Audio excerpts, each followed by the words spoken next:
Bonjour, me revoilà aujourd'hui pour une nouvelle vidéo. Donc aujourd'hui j'ai décidé de vous faire une vidéo spéciale sur les doigts d'entraînement parce que vous êtes plusieurs à me poser des questions, vous avez du mal à choisir vos doigts d'entraînement ou à savoir lesquels seraient bien selon ce que vous avez besoin de faire. Donc je vais vous montrer dans cette vidéo les différents doigts d'entraînement que j'ai.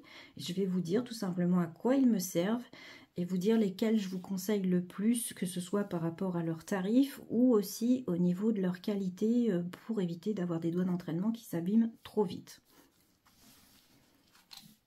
Donc pour commencer, je vais vous montrer un petit peu celui-ci qui vient d'AliExpress.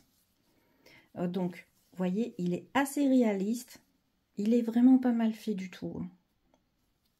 Il a une articulation à l'intérieur qui permet, voyez, de le positionner un petit peu comme on veut. Au niveau pour le maintenir, donc il faut une pince pour le maintenir. Donc moi comme pince, je prends une pince d'une de mes mains d'entraînement qui permet en fait de le tenir. Sinon il faut vous acheter une petite pince pour pouvoir vous entraîner sans être embêté, être obligé tout le temps de le poser. Au niveau après de l'utilisation que j'en ai, il me sert en fait à deux petites choses.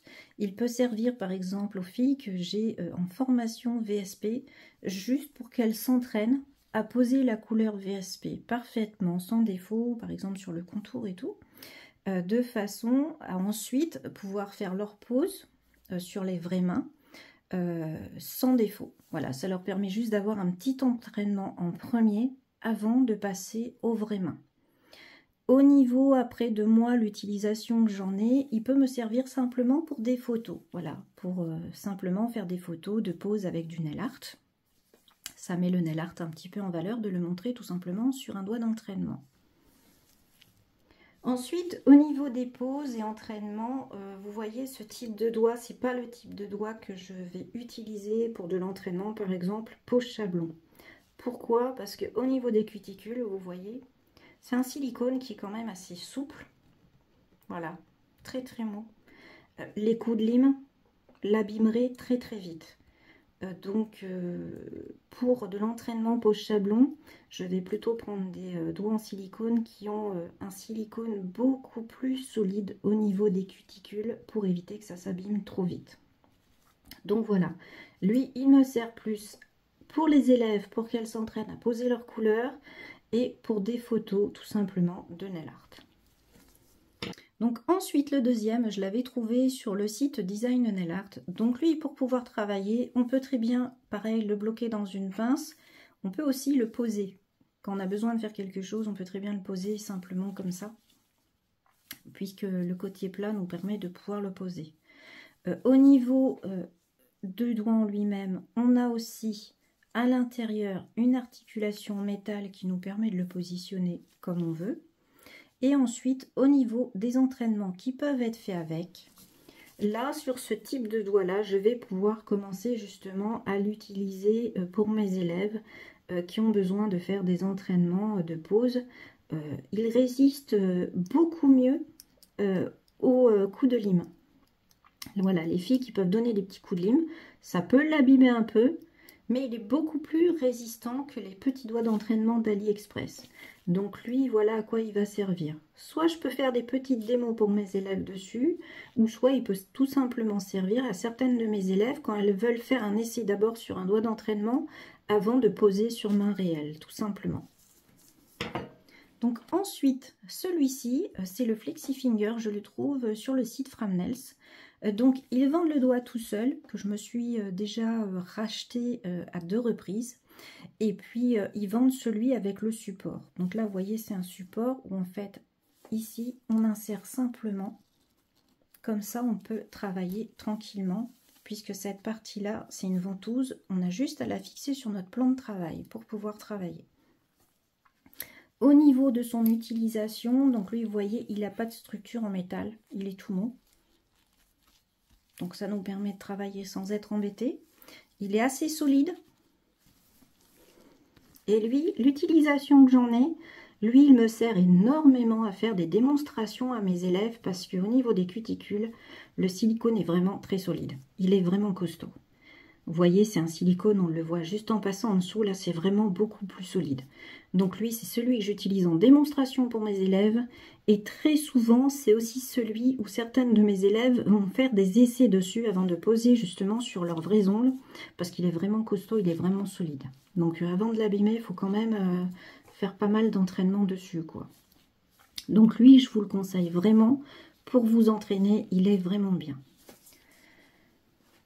Donc le dernier que je peux vous présenter, c'est celui d'Alina Oyo. Donc lui, il a tout simplement un support avec un aimant. Donc il tient très très bien. Vous voyez, comme ça on peut travailler tranquillement. Et ça tient vraiment bien. Ça se voit pas dans la vidéo, mais je force un peu là pour le retirer. Donc il est vraiment très réaliste, il est vraiment bien fait, il est vraiment joli. D'ailleurs, au niveau de son tarif, il est quand même assez élevé hein, au niveau du tarif. Donc, d'ailleurs, si vous voulez voir le tarif de tous les doigts d'entraînement que je vous ai montré, vous avez juste à regarder sous la vidéo, dans la description, je vous ai mis tous les liens. Comme ça, vous pouvez comparer le prix de tout ce que je vous ai montré. Donc, lui, il n'a pas de structure à l'intérieur. Voilà, il est tout mou.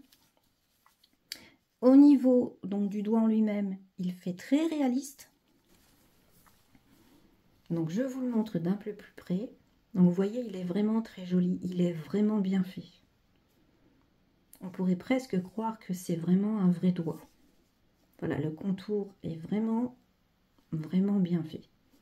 C'est d'ailleurs pour ça que je l'ai acheté malgré son prix, pour simplement pouvoir faire de la présentation et puis voilà, des choses comme ça. Après, si je m'en sers pour faire de la pose, j'utiliserai pas de lime au niveau du contour. Si je dois limer ici pour faire de l'entraînement, j'utiliserai des embouts de façon à ne surtout pas toucher le silicone parce que même si c'est un doigt d'entraînement de qualité, le silicone est quand même assez fin parce qu'ils ont voulu faire quelque chose de réaliste. Donc voilà, de pas trop épais. Donc pour ne pas l'abîmer, je n'utiliserai que des embouts qui sont quand même assez fins sur le contour pour ne pas abîmer le doigt d'entraînement. Donc voilà, lui me servira donc beaucoup plus, je pense, à faire de la présentation. Je vous ferai peut-être des vidéos dessus, hein, je ne sais pas encore. Mais vous verrez, si je l'utilise dans des vidéos, j'utiliserai un maximum des embouts de ponceuse pour ne pas mettre de coup de lime sur le doigt d'entraînement. Donc ensuite, au niveau des capsules, c'est pareil. Vous êtes énormément à me demander ce que j'utilise comme capsule pour pouvoir utiliser ce genre de doigt d'entraînement. Donc en fait, ne cherchez pas compliqué, il suffit simplement de capsules classiques. Toutes simples. Vous voyez là, le paquet, vous voyez dedans, vous avez toutes les tailles. Il vous suffit juste de prendre la bonne taille de capsule pour pouvoir insérer dans votre doigt d'entraînement. Et comme ça, vous pouvez vous entraîner. Donc là, elles sont blanches, mais vous pouvez très bien prendre des capsules classiques transparentes. Vous pouvez en prendre, là vous voyez, ce sont des petites capsules classiques qui sont légèrement roses. Vous pouvez prendre, il en existe de plein de couleurs différentes. Hein. Vous choisissez ce que vous préférez. Là, c'en est une qui est transparente. Voilà. Mais ce sont des capsules classiques ordinaires. Tout simplement. Ne cherchez pas compliqué, pas besoin de capsules américaines. Non. De simples capsules classiques ordinaires pour la pose suffisent largement. Donc voilà, au niveau des doigts d'entraînement que j'ai, donc vous l'avez compris, celui que je conseille le plus pour l'entraînement, puisque c'est surtout cette question qu'on peut me poser en message privé. Donc celui que je conseille le plus, eh bien c'est le Flexi Finger, tout simplement parce qu'il est vraiment résistant au coup de lime. Au niveau rapport qualité-prix, il est vraiment intéressant puisque vous pourrez faire quand même plusieurs entraînements dessus sans qu'il soit trop abîmé. Donc voilà, j'espère que cette petite vidéo vous aura plu, surtout qu'elle vous aura aidé pour choisir le type de doigt d'entraînement que vous désirez. Si vous avez des questions, n'hésitez pas à les poser en commentaire, j'y répondrai dès que possible. Et bien sûr, vous pouvez aussi laisser un petit commentaire juste pour faire un petit coucou. Et comme toujours, si vous avez aimé ma vidéo, n'hésitez pas à liker et à partager pour m'encourager. Et je vous dis à tous à bientôt pour une nouvelle vidéo. Au revoir.